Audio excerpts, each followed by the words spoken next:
The chill of the pre-dawn air clung to Stella Montgomery as she watched her father's polished mahogany coffin descend into the earth, a somber ballet against the slate-gray sky.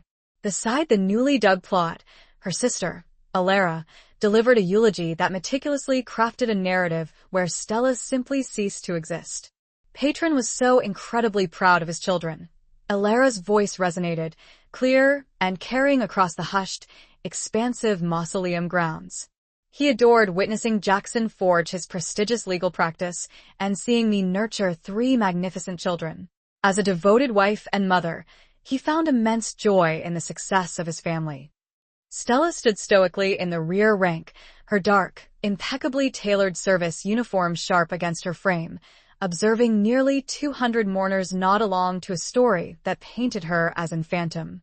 The daughter who had dedicated 24 years to serving her nation, who had followed precisely in his footsteps through the rigorous Federal Service Academy, who had faithfully called him every Sunday from postings across 4 continents, she apparently held no place in his proud legacy. The peculiar tragedy of being incrementally, then entirely, written out of your family's saga is its insidious creep. It began the moment Stella chose the Academy over a conventional engagement at 18. The subtle, disappointed sighs from her matriarch. Alara's dismissive eye rolls whenever Stella returned home on leave, recounting tales of her unit, her critical missions, her dedicated soldiers. Always trying to emulate Patron, Alara would murmur, a note of disdain in her tone. When Stella achieved the rank of major at 26, the family dinner conversation seamlessly pivoted to Alara's impending second pregnancy. When she was awarded the Commendation for Bravery in the Alps, the family group chat was alight with news of Jackson's elevation to senior partner. When she was selected for Advanced Strategic Operations training, her matriarch inquired when she would finally embrace a settled life and provide grandchildren, much like Alara had. Stella ceased vying for their fleeting attention. Somewhere around her 10th international deployment, she discovered true family among her comrades, profound pride in her relentless service, and an undeniable purpose in safeguarding something far grander than herself. Yet, there in the mausoleum, listening to Alara's brazen historical revisionism, that familiar, gnawing ache resurfaced, the pain of being the daughter who prioritized duty over domesticity and paid for it with utter invisibility. The reception unfolded at the elegant Botanical Garden Conservatory, a place Stella had never truly felt she belonged, even as a child. Alara held court near the cascading indoor waterfall, accepting sympathies with the effortless grace of someone destined to be the universe's focal point. Her husband, Miles, a prosperous tech entrepreneur, navigated the room with practiced affability. Their 3 children, Patron's sole grandchildren, according to Alara's narrative, played discreetly in a corner under the watchful gaze of their private nanny. Stella procured a glass of aged rye and sought refuge in a secluded alcove by the panoramic glass windows, observing the ebb and flow of the assembled guests. These individuals had known her father for decades. They had undoubtedly heard stories of his distinguished military career, his numerous accolades, his profound dedication to service, yet somehow, in all those years, he had evidently never once mentioned that one of his children had meticulously followed his exact path. Stella, a voice broke through her contemplation. She turned to find Commander Prescott, Patron's old confidant from the Pentagon, approaching. With him was another officer she didn't immediately recognize, a younger man with the poised bearing of someone accustomed to inherent authority. Commander Prescott, Stella acknowledged, rising instinctively. Thank you for being here. Wouldn't have missed it for the world, he affirmed, his voice resonating with genuine warmth. Your father spoke of you incessantly. He was damnably proud. He gestured to his companion. Director Maxwell, I'd like you to meet Colonel Stella Montgomery, Patrick's daughter. Stella, this is Director Maxwell, the new head of Global Operations Command. Stella extended her hand, noting the fleeting surprise that flickered across the director's composed features. Colonel Montgomery, he stated, I've heard remarkable reports concerning your recent covert extraction in the Caspian region. Truly brilliant strategic execution. Thank you, sir, Stella responded, feeling the familiar, almost imperceptible straightening of her spine that accompanied professional recognition. Just executing the mission. Nonsense, Commander Prescott chuckled. Stella's being modest. She's among the finest officers I've ever had the privilege to serve alongside. Patrick was absolutely elated when she made full colonel last year. He wouldn't stop showing everyone the promotion ceremony photographs. A profound warmth spread through Stella's chest. Patron had been proud. He just never expressed it where the rest of the family might hear. Colonel Montgomery, Director Maxwell continued, his gaze direct. I actually wish to discuss a matter with you. We are seeking an individual to spearhead the new Joint Task Force for specialized counterinsurgency operations. Your extensive experience in the Middle East, combined with your exceptional strategic planning background, makes you an ideal candidate. It would entail a promotion to Brigadier General and a permanent assignment at the Pentagon. The words struck Stella with the force of a physical blow. Brigadier General, her father's highest aspirational rank, the promotion he had dreamed of but never attained due to early retirement following his cardiac event. I would be honored to explore this further, sir, she managed, her voice steady despite the internal tremor. Excellent. My aide will be in touch next week to arrange a formal briefing. He presented her with his card. Your father raised an exemplary soldier, Colonel. He would be immensely proud of the heights you've achieved. As they departed, Stella remained rooted, clutching the card that held the potential to reshape her entire existence. Around her, the reception continued its hushed murmur. Alara, still the picture of the bereaved daughter, gracefully accepting every condolence. Jackson expounding on a recent high-stakes litigation. Her matriarch receiving floral arrangements and casseroles from well-meaning acquaintances. None of them had overheard the conversation. None of them knew that their perceived failure of a daughter, the one who had never married, never birthed children, never conformed to the traditional life they so highly valued, had just been offered a star. Stella finished her rye and decided it was time to depart. She had paid her respects, honored her father's memory in her own silent way. These people had no need to understand who she truly was. She had long ago learned that some battles were simply not worth waging. But as she moved towards the exit, Alara's voice, suddenly amplified, cut through the general hum of conversation. Oh, that's just my sister, Stella, she was explaining to a small cluster of family friends. She's still playing soldier. Can you believe it? 42 years old, and she's still deluding herself that she's going to make something significant of herself in the military. Patron always said she should have simply married and started a family instead of chasing some ephemeral career fantasy. I mean, how far can a woman genuinely ascend in the armed forces, anyway? The laughter that followed was polite, but undeniably sharp. Stella felt a deep flush creep up her neck. That old, familiar tide of shame, insidious and cold. Even here, even at her father's memorial, she was still the punchline to Alara's perfectly crafted life story. She should have kept walking, should have let it slide, as she always had.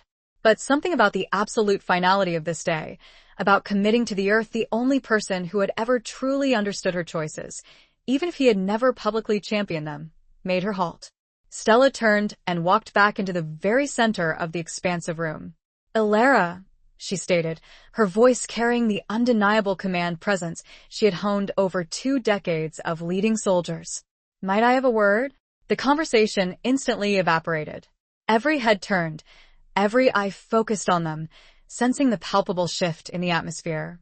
Stella, please, Alara began, her voice dripping with honeyed condescension. This is neither the time nor the place for one of your theatrics. You are correct, Stella affirmed. This is not the time or place for theatrics. It is a time for absolute honesty. She swept her gaze across the room at the myriad faces observing them. Some curious, some visibly uncomfortable, some clearly anticipating a dramatic spectacle. You just informed these individuals that Patron believed I should have abandoned my military career, that he thought I was squandering my life playing soldier. Stella retrieved her phone and scrolled to the last text message from her father, sent merely 3 days before his sudden cardiac arrest. Would you like me to read his final message to me? Alara's face had gone utterly ashen. Stella, don't. Stella's clear, resonant voice filled the hushed conservatory. Proud of you, child. Saw the news about your commendation for bravery in the Alps. When you make general, I'll be the first one saluting. Love, your mentor. The silence in the room was absolute, profound. Stella looked directly at Alara, whose perfectly composed mask was finally, visibly, fracturing. For 24 years, I have patiently listened to you minimize my service, casually dismiss my achievements, and systematically erase me from this family's narrative. Today, at Patron's funeral, you did it again. But, you know what, Alara? I no longer require your validation. She reached into her jacket and deliberately pulled out Director Maxwell's card, holding it aloft so everyone could clearly see the official government seal. While you've been telling people I'm playing soldier, I've been commanding actual soldiers in active combat zones. While you've been proclaiming I'll never amount to anything, I've been earning commendations for bravery and leading specialized counterinsurgency operations. And while you've been portraying me as Patron's disappointment, I've been living up to every single value he ever imparted to me about service, honor, and profound sacrifice. Commander Prescott stepped forward, his voice cutting through the lingering tension. Ladies and gentlemen, I believe you should be aware that Colonel Stella Montgomery is currently under consideration for promotion to Brigadier General. She is one of the most decorated officers of her generation and is being tapped to lead a crucial joint task force at the Pentagon. The collective intake of breath was audibly sharp. Stella watched Alara's face cycle through overt shock, profound confusion, and something that might very well have been sheer fear. Stella, her matriarch interjected, her voice small and laced with uncertainty. Why did you never tell us? Stella looked at her, truly looked at her, and perceived not the disapproving matriarch who had spent years sighing over her choices, but an elderly woman who appeared genuinely bewildered. Because every single time I attempted to share my career with his family, I was informed it held less importance than Alara's children or Jackson's legal cases. Because every promotion, every deployment, every hard-won achievement was treated as a fleeting phase I would eventually outgrow. Because you inadvertently taught me that my service held no significance to the people who were supposed to cherish me most. Jackson stepped forward, his lawyerly instincts instinctively surfacing. Stella, we simply didn't know. You didn't know because you never bothered to ask, Stella stated, her voice unwavering. In 24 years of dedicated service, not one of you has ever inquired about my rank, my unit, my missions, or my soldiers. You have consistently treated my career as an extended rebellious phase instead of the profound calling that has defined my entire adult life. She turned back to Alara, who was now openly weeping. Whether from genuine shame or festering anger, Stella could not discern. I forgive you, she said, and meant it with utter sincerity. I forgive all of you, because I have learned something you will never comprehend. My inherent worth is not, and never will be, determined by your conditional approval. I have spent my career steadfastly protecting the very freedom that allows you to live your comfortable, unburdened lives. And I have done it with unwavering honor. Patron knew that. That is precisely why he kept those photographs Commander Prescott mentioned. That is precisely why he sent me that final text. He was profoundly proud of the soldier I became, even if he never articulated it in front of you. Stella surveyed the room one final time, at faces that were, perhaps, seeing her, truly seeing her for the first time in decades. Director Maxwell. She addressed him directly, her voice firm. I accept your offer to discuss the position. I will have my aide coordinate with yours next week. He nodded, a subtle, almost imperceptible smile playing at the corners of his mouth. Outstanding, Colonel. I very much look forward to working with you. As Stella walked towards the exit, the crowd parted before her as if the Red Sea itself had divided. She could hear hushed conversations ignite behind her. The family friends who had just witnessed the fragile mythology of their perfect family implode. Alara's social circle realizing they had just observed a real-life David and Goliath story unfold, breathtakingly in reverse.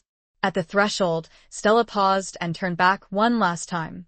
Patron would have wanted me to say this, she called out, her voice carrying the innate authority of someone accustomed to addressing large assemblies. Thank you all for coming today to honor a man who dedicated his entire life to serving something infinitely larger than himself. He taught me that true service is not about recognition or applause. It is about unwavering duty, profound sacrifice, and the quiet, deep satisfaction of protecting others. I hope I have made him proud. As she stepped out into the crisp, invigorating autumn air, Stella felt something she had not experienced in years. The complete, liberating absence of shame about who she was. She had spent so long striving to conform to their definition of success that she had forgotten the immeasurable power of defining success entirely for herself. Her phone buzzed with an incoming text from her aide. "Colonel, CNN is requesting an interview regarding the Joint Task Force appointment. Are you available?" Stella smiled, a genuine, unburdened smile. She typed back, "Set it for tomorrow." She had a story to tell, and for the very first time in her life, she knew there would be people listening who understood precisely what it meant.